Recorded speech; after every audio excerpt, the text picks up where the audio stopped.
Bismillahirrahmanirrahim. Assalamualaikum warahmatullahi wabarakatuh. Hamdan wa syukran lillah, wassalatu wassalamu ala rasulillah Muhammad ibn Abdullah wa ala alihi wa sahbihi wa mawalah. La hawla la quwata illa billah. Amma ba'da. Allahumma innaka qad aqtarta ba'da khalqika ala sihri wa syarr, walakinnaka tafatta lidzalika bi'idni dzurr. Wa'udhu bimastafadta bihi mimma aqdarta alaihi bihaqqi qawlika wa ma hum bidharina bihi min ahadin illa biidnillah. Wa qala ta'ala innahu laysa lahu sultanun 'alal ladzina amanu wa 'ala rabbihim yatawakkalun. Al-ayah kama qala.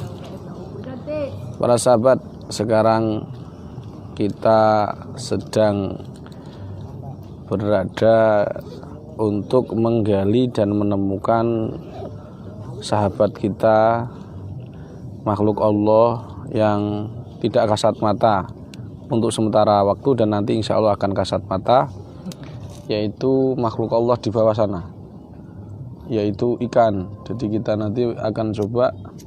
Sekarang sedang di kecamatan mana? Kuala Jambi. Kuala Jambi dan juga Kuala Jambi, kecamatan Kabupaten Tanjung Jabung Timur. Saya perlu sampaikan, pertama kali saya di Tanjung Bar itu di Pondok Al Islah Tanjab apa itu? Kalimatnya sulit diucapkan karena enggak terbiasa saya mengucapkan. Tanjab Tim. Nah, karena ini wilayahnya adalah wilayah pedalaman di kota Jambi, di provinsi Jambi, jadi itu perbatasan antara pokoknya pelosok lah. Alhamdulillah, tapi ditakdirkan ada sinyal. Nah, tadi walaupun orang pelosok tapi rezekinya anehnya itu rezeki kota. Dan saat ini saya ingin sampaikan kepada panjenengan pertama terkait doa. Jadi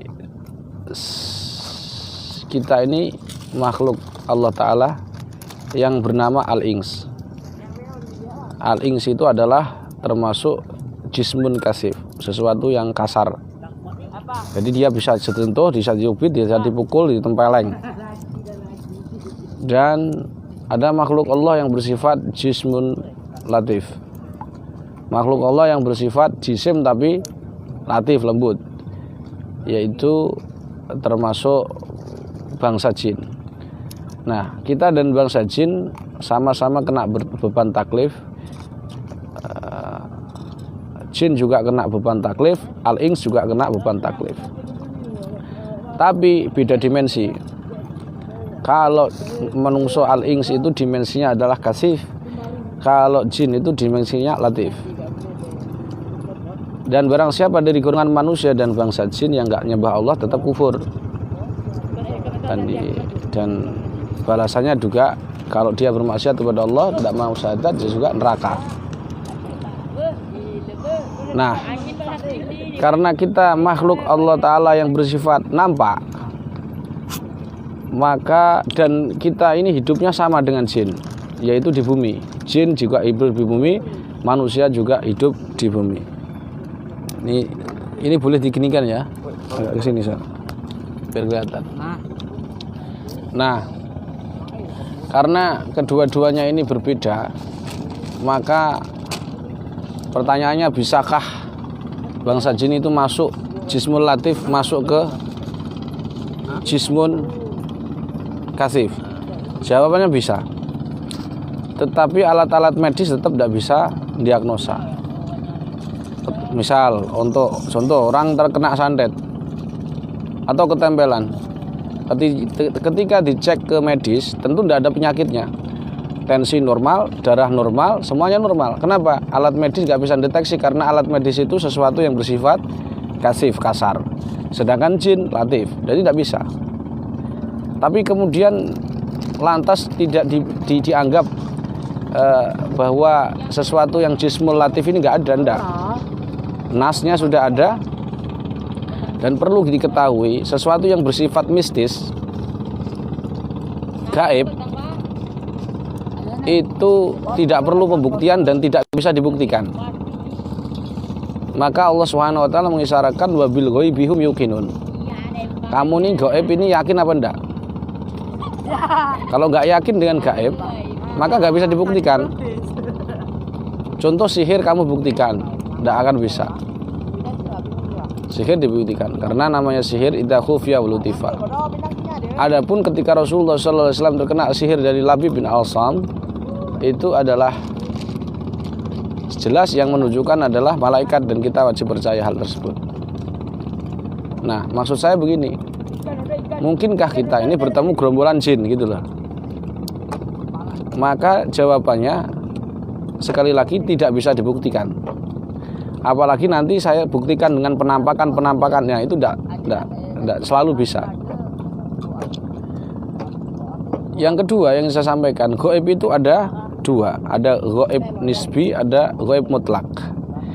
Gaib mutlak itu hanya Allah yang tahu. Yang gaib mutlak itu ada 6. Salah satunya adalah mafil arham, yang di dalam kandungan. Dokter pun tidak bisa. Itu laki-laki atau perempuan. Sedangkan gaib itu sesuatu kalimat ma ghaba anin nas. Sesuatu yang asing disebut gaib. Istri saya, menurut kamu gaib melihat istri saya. Sedangkan saya tidak gaib, syahadah, saya melihat. Jadi kalau gaib nisbi itu sebagian orang kadang melihat, sebagian tidak. Nah, termasuk jin. Nanti perlu diketahui, jin itu kita bisa melihat jin dengan beberapa catatan. Walaupun Allah Subhanahu wa taala mengatakan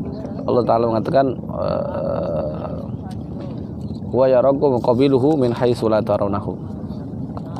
Jin dan kabilahnya itu melihat kita dari satu tempat yang kita tidak bisa melihatnya.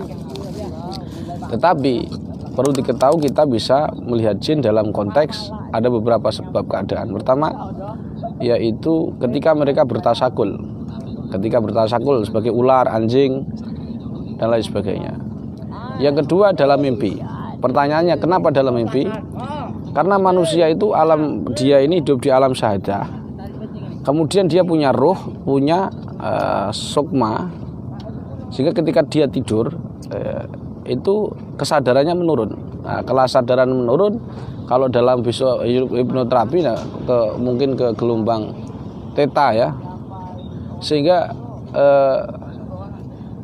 dimungkinkan dia melihat fenomena-fenomena mistik, bukan fisik, fenomena-fenomena mistik. Makanya ketika tidur yang kita lihat itu hanya seakan-akan wajahnya begini, wajahnya begitu. Yang ketiga, ketika orang tersebut adalah dia di tubuhnya ketempelan. Maka karena energinya sama, frekuensinya sama, karena kita jisim latif kasib ya, ini jisim latif, ada sebagian nempel di mata kita sehingga sesama temannya bisa melihat. Misal ada sebagian di antara kita punya khodam dari orang tua, dituruni suatu khodam macan, misalkan macan putih, maka dengan mudahnya kita melihat khodam-khodam di sekitar kita atau jin-jin yang sekitar kita. Itu karena faktor dari energinya, frekuensinya sama. Yang keempat adalah karena diizin Allah Ta'ala. Tapi tetap kita tidak boleh mengatakan kita melihat jin dalam bentuk aslinya, karena ini menyelisih pendapat huwa yaraku wa qabilun haitsu la tarawnahu.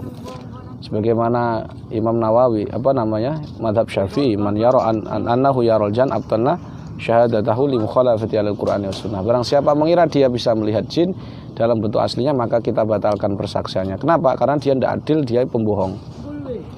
Maksud di situ adalah bentuk aslinya.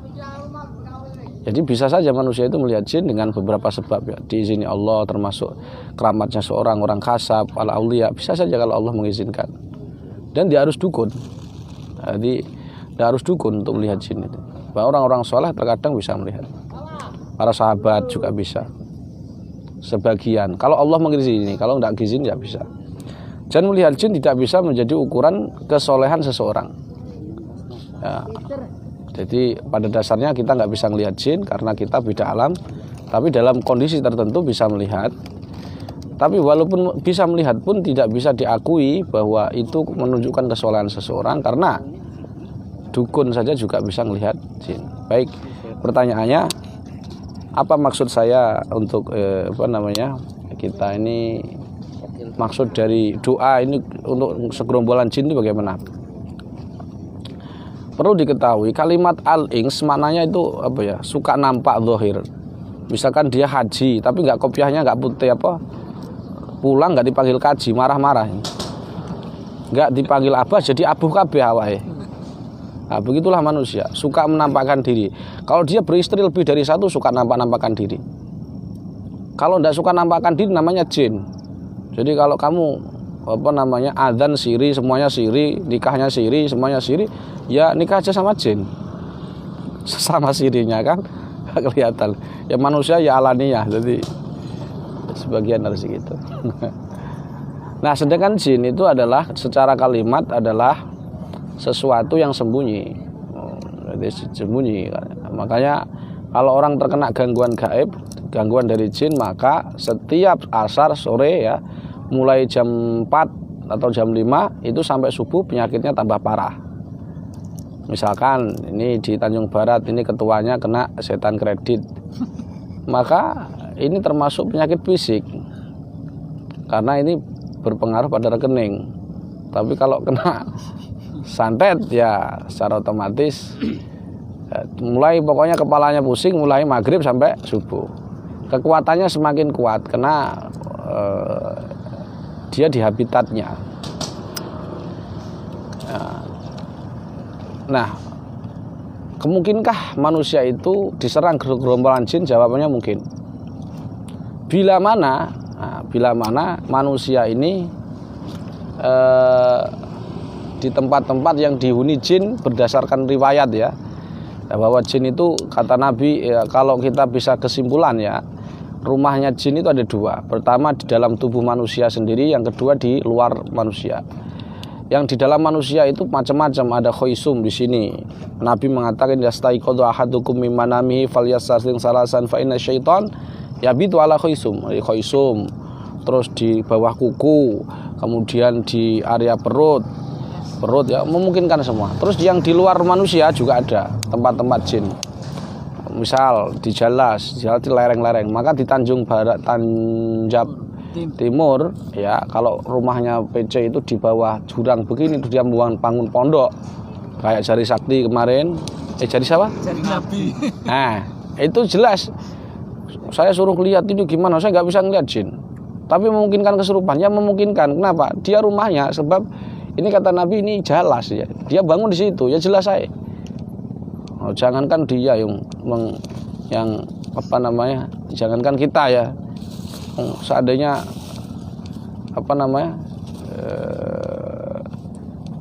kiai level provinsi aja, Rois Suriah PWNU aja bisa santrinya kesurupan, apalagi cuman banser. Kan parah ya, karena di sini ada Satkor Satkorwil Jambi Banser. Coba di shot kameranya, ini wajahnya ya, biar pernah lihat di YouTube saya ini. Siapa namanya? Amin. Pak Amin. Ya, ini Pak Amin. Dan sebelahnya itu ada Kiai siapa namanya lupa? Kiai Muzani, pengasuh pesantren Al-Islah. Ya, udah. Yang sebelahnya Ustadz Baharudin, pencari bukhul ya. Jadi pokoknya rumpan. Baik Pak sahabat, apa kira-kira bacaannya supaya kita ini misalkan ya tempat angker kita nggak ada reaksi, nggak ada vibrasi, nggak ada apa istilahnya kesempelan, pakai kho ya, jadi biar fasih makharijul hurufnya ya, huruf jadi hurufnya jadi seandainya kita ke tempat angker pun ada orang kena santet sampai mati atau dijual rumahnya lagi, kan santetnya masih ada itu. Seandainya kita nempatin pertama kali rumah angker pun nggak ada serangan dan sebagainya, jin nggak berani untuk ini. tentu bukan karena kita sakti, tetapi karena Allah memberikan kita perlindungan karena kita doa. Dan itu Anas Al-Quran juga membolehkan kita membaca Al-Quran untuk terhindar dari setan. Contoh, kita mau tidur baca ayat kursi boleh kan? Jadi ketika kita wirid ini seperti itu juga boleh. Dan itu masuk di dalil umum bahwa wa idza salaka ibadi ini fa inni qarib ujibu da'watad da'i da'an. Jadi ini bukan amalan bid'ah yang dikira oleh sebagian orang ya. Insyaallah niki boleh. Tapi sebelum saya kasih satu yang kata kuncinya adalah bacaannya itu kalau bisa dibaca ya setelah sholat. Maka orang yang nggak sholat jangan ngamalkan ini. Walaupun sholatnya jam 9 ya tetap dibaca. Cukup habis sholat dibaca 3 kali. Tapi sebelumnya saya mau tunjukkan dulu. Kadang orang ini butuh testimoni lah. Butuh testimoni bacaannya. Maka sebenarnya bagi saya tidak perlu kalau kita baca Quran butuh testimoni. Kayak bakul jamu loh, ruqyah kok testimoni. Testimoni ini pernah tak ruqyah sembuh stroke, diupload di YouTube. Padahal besoknya dia ngeruqyah stroke mati, nggak diupload. Nah itu artinya apa? Artinya mana Al-Quran itu nggak usah butuh testimoni. Tapi ya bagi panjenengan semua yang mungkin ragu, ya bisa jadi etibar lah. Contoh saya sendiri di tempat angker sekalipun seangker-angkernya yang katanya ada blorong Nyiro Kidul mandi tidak boleh, saya langgar semua itu, enggak masalah. Yang katanya guanya ini angker sumber angker, kalau ke sana kamu baca merah kamu akan bla bla bla, saya bawa merah enggak masalah. Karena saya yakin mistik itu begini, mistik itu semakin kau yakini semakin nyata. Nah, sedangkan saya itu yakinnya adalah innahu laisa lahu sultanun 'alal ladzina amanu wa 'ala rabbihim yatawakkalun. Setan dan sekutunya itu enggak akan mampu laisa lahu sultan, enggak ada daya upaya untuk mengalahkan orang mukmin. Nah, jadi bacaannya nanti silakan diamalkan sholat. Tapi sebelum saya ijazahkan nanti doanya, baik para sahabat yang dimuliakan Allah, jadi bisa kalian amalkan ya, insya Allah ya. Sampai cari di video di YouTube tak apa itu, ada orang bahkan yang kemarin kata saya nikahkan itu janda yang perempuan itu. Tapi sebelum kenal saya, dia ini ketika disebut nama saya kan tetangga itu, Mbak mari kondi, habis dari mana? Dari Gusama. Gusama ini siapa? Itu loh yang tetangga baru. Dia nyebut Gusama begitu kepalanya pusing para sahabat. Subhanallah. Itu bukan karena saya sakti. Karena ketika dia nyebut itu kelihatan utang. Terus ketika melihat saya itu muntah kesurupan. Nah, ya kalau itu nggak ngerti saya. Jadi dan itu banyaklah, kamu tahu sendirilah. Ya sampean senat ini. Sekali lagi ini nggak ada urusannya dengan karomah dikira saya wali, enggak. Ya wali-wali daya anaknya satu. Bukan. Ya, caranya bagaimana? Ini sebenarnya rahasia, tapi kalau kalian sudah subscribe ya tak suka ya. Sampai baca ya. Bismillahirrahmanirrahim, surat Yusuf ya, ayat kaidahnya 72:12. Jadi 72 itu adalah surat jin. Kemudian 12 itu adalah ayat wa anna dzananna allan nu'jizallaha fil ardi falan nu'jizahu haraba. Surat Yusuf surat apa? Surat Jin ayat 12. Nah, itu kalian baca sebanyak 3 kali cukup. Tapi niatnya karena Allah. Karena berkah dari bacaan kita ayat-ayat Allah Ta'ala. Yang mukjizat itu bukan kita. Yang mukjizat itu adalah Al-Qur'annya. Dan kita baca dengan tabaruk dengan Quran. Tapi ketika kalian di tempat angker dibaca sebanyak 21 kali. Saya ulangi, surat Jin suratnya surat ke-72 ayat ke-12 wa anna dhananna allan nu'jizallaha fil ardi wa lan nu'jizahu haraba. Jadi di situ diterangkan bahwa bangsa jin itu tidak akan bisa terlepas diri dari kekuasaan Allah. Jadi hanya kekuasaan Allah lah yang mampu untuk mereka tidak bisa lepas dari kekuasaan Allah Subhanahu wa Ta'ala.